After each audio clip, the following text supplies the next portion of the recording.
me tell you something right quick. Before we pull off, I want you to know something. He said, don't let nobody make you do something that they want to do and you be the crash dummy for it. And I said, what? He was like, bro, you know for a fact them dudes don't like you? You know for a fact that them dudes don't? He said, listen, bro, we just come home. We can't wear that on our chest like that. We can't be itching to go back. But if you really think your life in jeopardy, I'ma slide with you.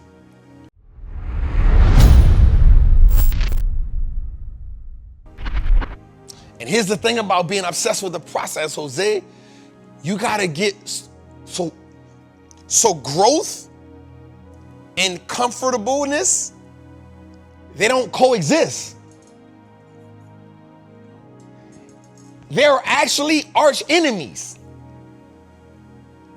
And you have to be willing to tame one or the other. Because if you're not, you will be subdued by the comfortableness. And that is where most people die. Because comfort, lazy, and procrastination is like quicksand. It slowly devours you. And before you know it, you are now living a life of regret. And you either gonna deal with the pain of uncomfortableness in the moment, because the future regret, the pain of future regret is actually unbearable. I hope I say that the right way. I hope that came out the right way, Jose. So like you gotta either deal with the pain of discomfort in the moment. Like, all right, I don't wanna get up out this bed. But if I don't get out this bed and go to work or work out, the diabetes from my eating habits in the future gonna kill me. Right? If I don't get out the bed and work out, if I don't start eat, I don't want to eat, I don't want to drink the celery juice right now. It's super nasty, right? But if I get in the habit of drinking the celery juice once a day, it'll prevent some of the things that the doctor gonna tell me 5 years from now. That, you feel me? Like, so the pain of discomfort in the moment supersedes the future pain and regret from the circumstances you could have prevented. That's the way it was supposed to come out. That's the way it was supposed to come out. I just needed to talk it through a little bit more, Jose. I needed to talk it through a little bit more, right? And so and it's did something to me. And I know we're supposed to be talking about stocks, y'all. I'm having a moment right now. So I'm watching my dog who did 20 years for manslaughter. I'm not fat, he did about 17 years, something like that, for manslaughter. All my partners really did time, bro. If I'm gonna be honest with you. All of them. Like the ones that I'm really, except for Greedy. Greedy ain't do no time. My dog Ghost did a little time. My dog Pig and Jermaine didn't really do no time. Them some of my closest friends. You know what I'm saying? But other than that, everybody did time. 5 or better. So I'm talking to Fatty, man, and Fatty get married. You know what I'm saying? He get married, and I told my dog when he got married. Now, mind you, I'm 42. I've been to more funerals than weddings, Jose. Right? And I'm watching my dog walk the aisle. And in the way it lined up, like me and his sister was last. And I know he took a pride in me walking with his sister. I know that meant something to him. You know what I'm saying? I know that meant something to him. And so we were the last two. So he had the maid of honors. That's what they call, right? The maid of honors. That's what they called. The bridesmaids. The bridesmaids. That's how you know I ain't familiar with. I'm calling the people maid of honor, like they in the prom or something. You hear me? So they on one side, and then the groom. Thank you, LaShawna, for helping me, because I'm about to say something else stupid. So the groom is on the other side. So we wound up being the last two, Jose. And so I'm right there, and I'm the only one. I turned my handkerchief into a pocket square, right? Because it just looked real cool. So I'm watching my dog. I've been knowing him for 20 plus. I've been knowing him since 2000. I met him in 2000, so I've been knowing him for 24 years, right? And he went to jail in 1997-ish. 97-ish. Yeah, 1970. So I think he came home. So he did 10 years. Yep, he did 97 to, yep, he did about 12 years, something like that. So Fatty saved me from a murder charge, Jose. I told you about this before. So when I first came home, bro, my life been all kind of crazy. So when I first come home from prison, I'm in New Orleans. And I moved in the 7th Ward, so I was hustling. And this dude told me that this other dude wanted to set me up and rob me. And so I was like, what? Rob who? Jack who? Bet. So I called Fatty. I'm like, say son, come spin. So Fatty come spin on me. I already got them things up, so I put it in front of Fatty. Fatty like, say let's ride. We get in the car and Fatty stopped me. He said, let me tell you something right quick. Before we pull off, I want you to know something. He said, don't let nobody make you do something that they want to do and you be the crash dummy for it.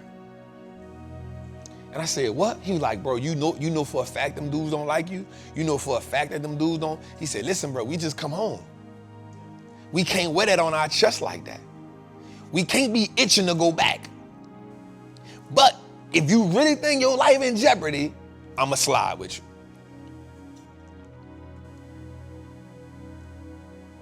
But if not, don't be no crash dummy. Just because you know you're willing to do something, and because somebody else know they done check your jacket and seen you with it, don't be a crash dummy for somebody else. And I said, you know what, bro? You're right. I don't know. This he said. So what I wound up doing was, I'll be honest, I moved. Because I knew me. If I stayed in the neighborhood, I would have then held a grudge against the dude who I felt was putting me in a cross, which would have still put me back in the same situation I was in. So my dog was like, dog, don't let nobody. And so in prison, we call that a Wichita, right? It's called a Wichita. When somebody try to throw a cross, like if you want me to do, you get me and that person against each other and you throw the brick and hide your hand. And we take care of each other and then you come out on top. You call that throwing a cross. You call it a Wichita. Don't even worry about that. Don't even worry about that. Don't worry about that. So I'm watching my dog and I say, dog, I love you for that. I said, I love you for everything else, but I love you for that because I would not be here. Those are one of the most pivotal plays on my journey. And so I'm saying that to everybody right now because before I get back to the wedding part, I want you to understand something. There are key decisions on your journey that are essential for where you are right now. Like they're essential. There are like pivotal moments in your life where you made it. Like I ain't talking about getting up in the morning and making a decision to put certain clothes on. Right? I'm talking about there are pivotal moments in your life that truly swayed your life one way or the other. And if you look back at it, if we look back at our life, Jose, there's a collection of those moments that if we don't make that decision, we go another way. Now, the caveat to that is those decisions can also be bad decisions. The reason why you weren't financially where you are is because you didn't make the right decision when you had the opportunity to.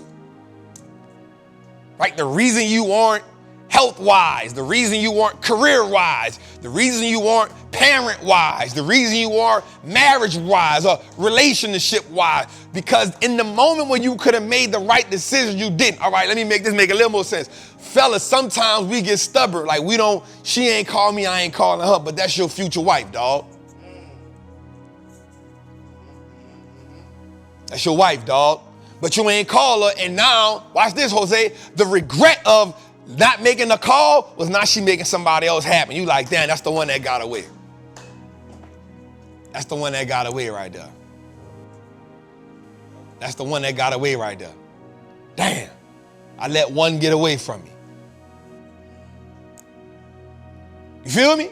There's decisions that pivot our life. But here's the thing about that, Jose. We still gotta be obsessed with the process. So now, fellas, instead of going through that again, next time pick up the phone and say, yo, what's up? I was thinking about you. Listen, it ain't even much worth me not calling you. I ain't matching energies. I'm not doing all that. I was thinking about you. You was on my mind. What's good, love? Like, I ain't even about to play the mad game with you. Or, you know what, man? I need to go work out, man. I'm upset. Let me eat right, fam. Because the regret in the long run is going to hurt more than the discomfort in the moment. I'm just saying we got to be obsessed with the process. And that works in all levels. We ain't just talking about finances, but finances hit hard because once we get rid of the money problems, then we can deal with all the other stuff. Every last one of us got the opportunity, Jose, to be a millionaire, bro. The problem is, in a 5-year time span, we done made way more money mistakes than we done solved the money problem. Because we ain't obsessed with the process. And the problem is, we start getting comfortable with making the bad money moves. We start accepting that and we start being able to deal with the regret. Well, I'm gonna just max my card out. Well, I'm gonna just go to the party. Well, I'm gonna just buy the clothes. Well, I'm not gonna invest. Well, it's too hard. What you don't know is not a reason for you not to do something, Jose. You still gotta be obsessed with the process. The mistakes is the reason why you accelerate.